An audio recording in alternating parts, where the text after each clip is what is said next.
Warning. This program contains strong language, auditory violence, and mental nudity. It is intended only for mature audiences. Listener discretion advised.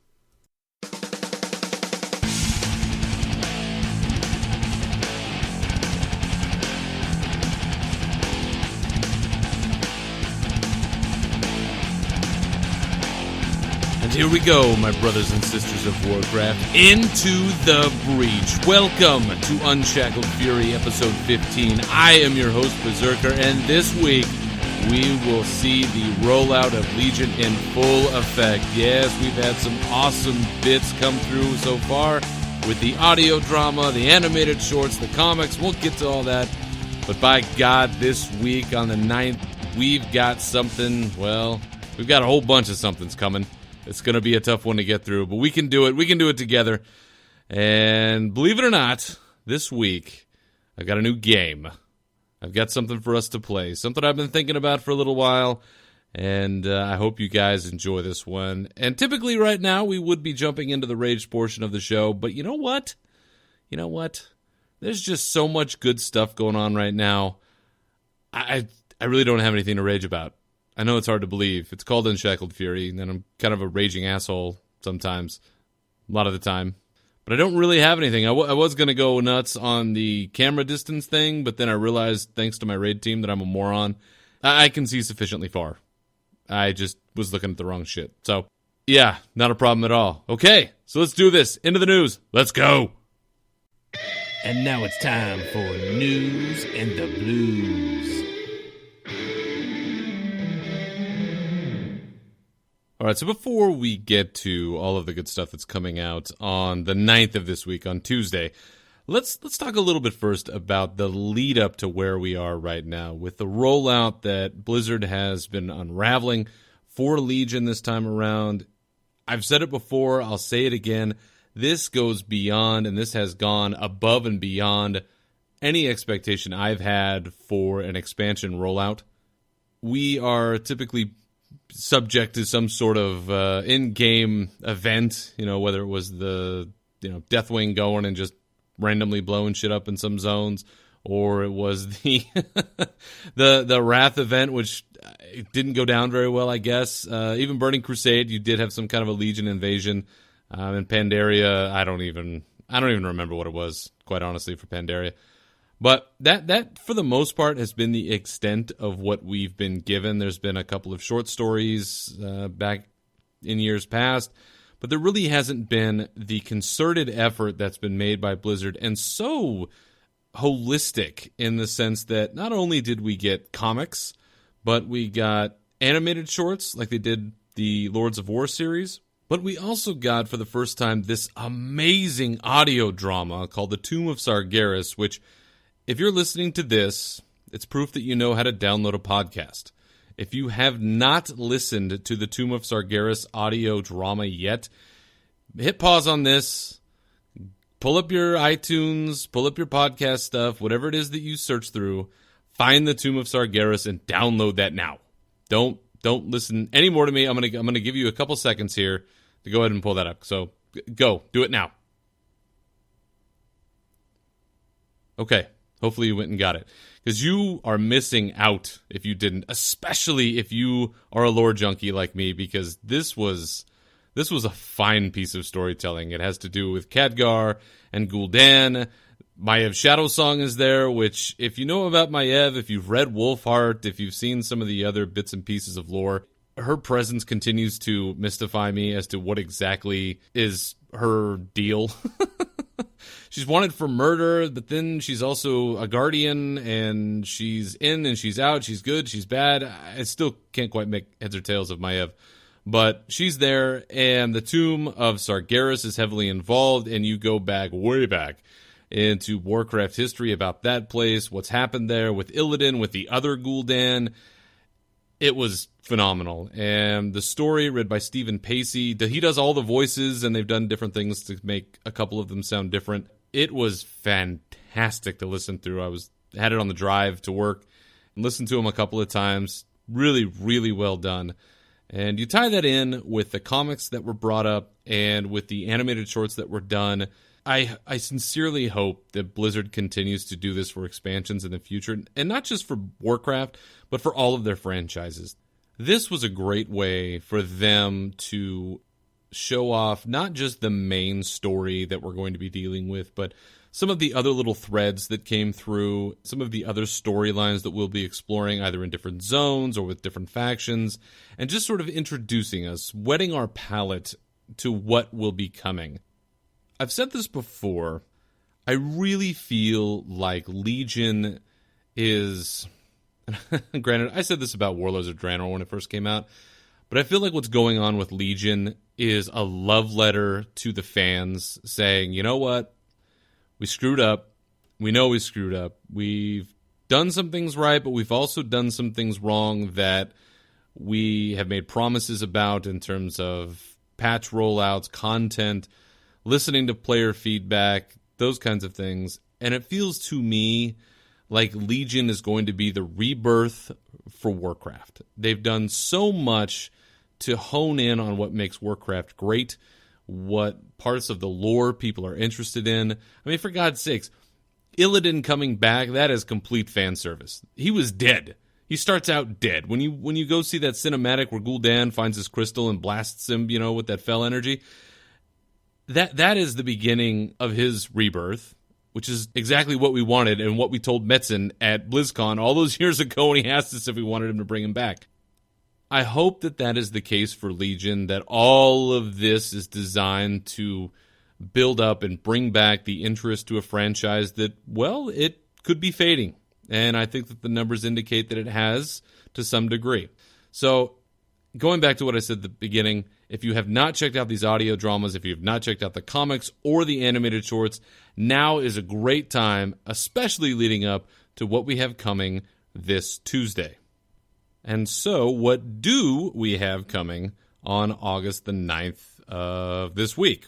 Well, we've had enough time to settle into our new grooves with our new rotations, class changes. By God, am I loving all of this bag space, and the transmog wardrobe stuff is just phenomenal. Running old content. A teammate of mine on my raid made the mention of the fact how satisfying it is to see in your chat box that little text come up that says that you've added something to your collection. It really is kind of addicting in a way, and I find myself going back and saying, how many times have I run this raid? I don't know, but I'm pretty sure that there's some stuff in here I've never had before. And sure enough, I'll run ICC, Ulduar, stuff that I ran through 40, 50 times, still getting stuff, right? Because you delete it and you don't keep it around. So that stuff has all been fantastic. Now, we pretty much get the rest of it up until Legion drops in a few weeks. The first is that if you did pre-order Legion, your Demon Hunter is ready for your review. If you have listened to a prior episode of this show, you know that some of us that are stupid enough to buy the collector's edition, the physical copies anyway, we don't get any of this sort of flashy jazz up front, but it's the price you pay for the book and whatever other crap I'm slave to. But if you bought the digital and you were smart about this, your Demon Hunter's ready for you. Having played through at least some of the starting area in the beta, you've got a hell of a fun time in front of you if you have not played through this already. The way that they've tied the Demon Hunters into existing lore, yes, they've retconned it, but the way that they've done it, it feels compelling. The play of the Demon Hunters is a lot of fun. It's very satisfying to just go blazing through stuff. Like I've said before, running, jumping, eye-beaming, flying, gliding, slashing, going apeshit generally. It's a lot of fun. You're just wrecking all kinds of hell on these demons that you come across as you're taking direction from Illidan. I mean, picks up right after Black Temple. Actually, it's during the siege of Black Temple, if I recall. So you have a bit of a time jump going on, but it's a lot of fun. Can't wait to see how they play out, especially in a raid. PvP, I say good luck, because those fuckers are going to be hard to catch. So Demon Hunters, coming August 9th, this Tuesday. If you pre-ordered, go. I hope you reserved a good name. That's part of the challenge, right? Is getting a good name. Something, you want to be clever but not an asshole about it. So hope you picked a good name and have fun with the new Demon Hunters this week. Along with the Demon Hunters, we are also getting the Demon Invasions finally starting up. We've seen the other folks so far handing out their leaflets and trying to get us to kill ourselves so we can collect them all. Oh God. So we can collect them all for the achievement. Well, now the Demon Invasions will begin in mass. We'll start with the details that they've given us generally are that the Demon Invasions will be happening every 4 hours to begin with in fairly remote zones, so they'll be far away from the capital cities. But then they will increase in intensity and frequency every week until right before the expansion launches. All of the invasion zones will be up at the same time. So if there's stuff that you need to do, if there are achievements you want to finish, if there's just the experience of having done the pre-expansion event, that'd probably be a pretty good time because it's just going to be happening all crazy like. On top of that, what you're also going to have is there's sort of a event within the event, which I've seen it called the Dark Whispers event. Suffice to say, you're going to be hearing some voices. You're going to be hearing some voices from the Legion. And it'll be up to you whether or not you can fight off those voices or whether, well, you're going to turn into a Dreadlord and take over all your friends and you're going to make them hear crazy shit too. And yeah, it's kind of like the Scourge event. It sounds a little like the Scourge event. I hope it goes a little bit better this time, but it sounds like a lot of fun. But all of that starts on the 9th, and it's going to ramp up all the way until the launch of Legion. The last piece that we're getting, and perhaps the piece that I am least looking forward to, is the Broken Shore scenario. And I say that not because I think it'll be crappy, not because I'm disappointed in anything necessarily. So far, what I had seen on the beta has been just fine. It's been fun. It's been, pretty straightforward as far as the scenario goes. But the implications and the yet-to-be-seen cinematic that are going to follow the end of it, I don't know if I'm prepared for it yet. This old Alliance heart of mine, well, you better brace yourselves, because if you've avoided spoilers thus far, 1, I say congratulations, but again, 2, I say let's just hold on to each other very tightly, and we'll take a jump into the pool together. We'll be all wet, but we'll climb out of it together, and we'll be fighting our way out on the other side. So, Broken Shore scenario, it's coming. You queue up for it. You go through. You ride to the Broken Isles. It takes place right after the Legion cinematic, the big one that we got with the invasion, our fight. We're bringing our fight right to the Broken Shore. It takes place right after that. It picks up right after that. And then you see how events play out from there, and it's going to be tough. So everybody, let's just stick together, and we'll make it through on the other side. So in total, this week, Tuesday, we have Demon Hunters rolling out. We have Demon Invasions coming, and we're going to take the fight to the Broken Shore together. And this will get Legion kicking off in full effect. In more business-type news for Blizzard and Warcraft, they did have their second quarter earnings call for the investors. This, again, was a time when we used to look forward to seeing, well, I don't know if we look forward to it always, but looking to see what the numbers were for Warcraft, what the subscriber numbers were looking like. Are we up? Are we down? Or whatever. And, of course, they quit doing that. But what they have said is that the pre-purchases for Legion are looking good. They're pretty much in line with what the previous expansions have been.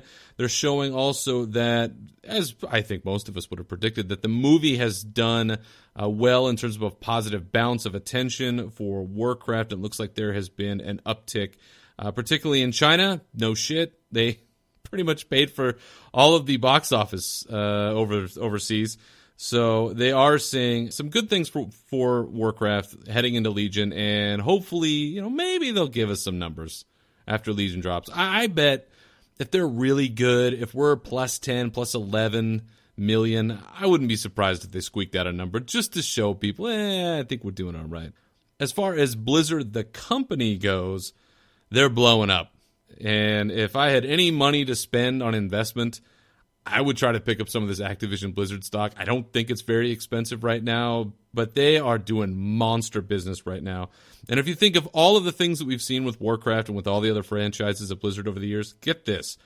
This first 6 months of the year has been the largest segment of revenue So they've made more money, Blizzard has, in the first 6 months of this year than any other quarter or first year that they've had ever. Ever. Now, part of that is probably Overwatch. I'm sure that helps. Hearthstone is also a big contributor there. But if you're ever worried about the health of Blizzard, the company, just keep that in mind. They are still continuing to make money hand over fist. They're practically printing it in the basement with Mike Morhaime churning the press and Chris Metzen feeding in the paper. No need to worry about Blizzard. Blizzard is doing well. It still seems like Warcraft is doing well, despite the naysayers that may exist. Well, that do exist.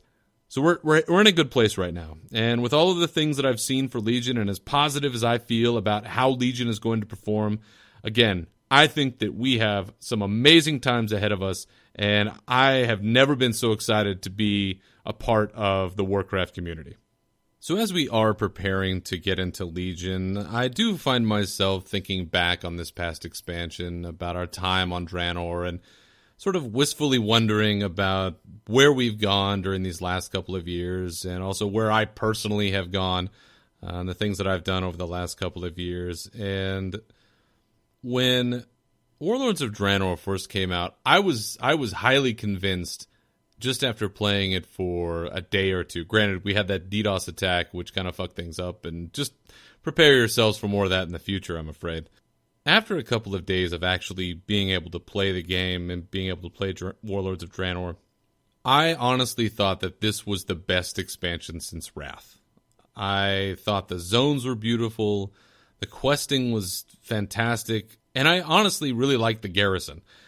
I thought it was a great concept, this sort of little mini game going on within the game, as there are many, but I like the idea of the garrison and picking and choosing your followers and the buildings that you wanted, and having your own little space carved out within the game that it was yours. You know, you didn't have to share it like a capital city or a common place or an inn or any bar that, you know, you used to inhabit. Like, there was one that I always liked to go to in Dalaran, but there were always other people there. You know, it's part of the game. It's an MMO, right? It's supposed to be social. But I did enjoy this aspect of Warlords of Draenor, and unfortunately, it really became the bane of everyone's existence. And I think Blizzard regretted, as a whole, probably instituting that as much as they did, where so much was tied to the development in terms of resources for them. And there's a little joke out there where if you see in the garrison, there's the little tombstone that says Raid D tier. Because it essentially cost a raid tier is what they're saying, or they're joking about us complaining about it. But there were a lot of resources dumped into that garrison building. The fact that you could gear yourself, you could get all this money, you could get resources, you get all kinds of great stuff. But what it did do is it discouraged the questing and the activity out in the world, which is the antithesis of what this is supposed to be. So where Warlords started off very strong, it did start to get long in the tooth in terms of content. The drought of content, particularly this last period of, well, a year, where we haven't seen anything of substance up until the Legion material dropped. I know for some it was a little more contentious, probably than how I felt. I think that we all got a little burned out on Hellfire Citadel. The other raids were paced pretty well. I thought the Ogre raid was interesting. It was different. It was fun to see the Ogres. You know, you don't really deal with them too much. Going into Blackrock Foundry, that was, I think, a pretty well-constructed raid. Not just the space, but the encounters I thought were interesting. They were varied. They were fun. And it didn't drag on too long. Even Hellfire Citadel, again, laid out beautifully. I thought that the encounters were pretty well done. My team got through heroics, and it was a pretty even pace for us to get there. But it does get to a point where even a team that moves a little bit slower than some of the other teams, that I think is really what ended up leaving a bad taste in a lot of people's mouths when it came to this expansion. But on the other side of that, it does seem like the backlash, because of the things that did go wrong in Warlords, it seems like Blizzard is learning from that. As I've said before, you've seen, or at least I have seen, several people out in the world who have made comments that, based on the things that they've seen with Legion, some of the changes that they've made, responses to player feedback that they are instituting in the game, that they're looking positively at what's going to come. So at the end of the day, when I look at Warlords and I think about how it started off so well, whereas conversely in my own life, things were a little bit more chaotic personally. And then as the expansion went on and things started to get a little grimmer, things in my personal life got a little bit better. So it's kind of an odd way in my own life that I've experienced this expansion. But I hope that for both my life and for this expansion, that lessons were learned because of the activities that have happened since 2 years ago. And looking forward, looking into the future, I've said it before and I'll keep saying it until I'm proven otherwise. I think that this is going to be a great time to be involved in the game. Legion is shaping up to be possibly, again, one of the best expansions that we've seen. Maybe an expansion like Warlords needs to happen, where on the surface it looks great, but then when you dig deeper, you see the problems. But those are the things that you can fix and build to make a stronger game. So, if nothing else, thank you, Warlords, for your sacrifice, and hopefully that'll lead us to something bigger and brighter in the future. So that's it for the news, and now I've got something a little bit different, and something I think you guys are going to like. Welcome to the Unshackled Fury Blizzard Deadpool.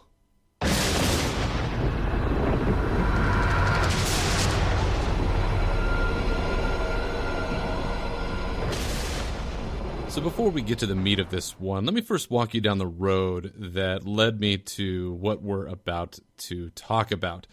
You see, over the last year or so, we've seen a number of high-profile community managers and Blizzard personalities who have, I would say, abruptly left the company. I mean, they left the company without really much much to do. And it's been a little jarring, frankly, to see so many longtime employees leave with no other explanation other than, well, I'm taking another opportunity, which, I guess that's true, but it's just kind of odd. And the list that I have here, just to read it real quickly, of the people that I've seen, and I may have left a few others off, but for the most part, these are all some pretty high, decent names here. Paul Sams, who was part of the executive team for a number of years. Mickey Nielsen, who was one of their writers for more than 2 decades. Jay Wilson, who has been a game director there for a number of years. Josh Mosquera, who was the Diablo game director up until just like a month ago. And community managers Zarim Bashiok, Krithto, and Rigerius, who were some of the most prolific forum posters, as well as Olivia Grace, who kind of bounced around a little bit. She came from the community, came from Wowhead, then she worked for Blizzard. It didn't seem like for very long in the esports, and now she's over at Curse. So you've seen where people that were quite active for the most part, several of these folks, on the forums, people that you could talk to, people that you could tweet at or talk to in the forums, they have subsequently left the company, which myself and several others have taken note of the fact that since Ghostcrawler left a couple of years ago, the online interaction with Blizzard developers has really been cut down. Now, they have the Warcraft devs Twitter, but that thing is hardly active. It just seems like a very strange switch in the sense that Blizzard was very open, very, personable in a general way. But we don't really have that so much anymore, and it's unfortunate to see. But be that as it may, that has led me to this. Let's play a little game. And I call it the Unshackled Fury Blizzard Deadpool. And here's what we got. I have 25 names of Blizzard employees, mostly Warcraft related, who currently work at the company. I'm going to read them to you in just a second. And here is the idea. Now, I'm not actually waiting for any of these people to die. I'm simply waiting for these people to leave Blizzard. And here's what you have to do. You will pick a name, should you want to play, and you will send me that name through one of the many ways that you have to get in contact with me. And whether it be through Twitter, or through skywriting, or through email, or through Telegram, singing Telegram, however you can get it to me, you pick a name, you send it to me with the date that you think that person will announce that they have left Blizzard. Only one pick will be allowed per person, if your pick dies, that will technically count, and I'll give you credit for that one. There is no changing your pick. So once you picked one of these names, you're stuck with it. No names can be added to the master list, so do not beg for it if somebody not on this list happens to leave, or you somehow have knowledge that they will be leaving.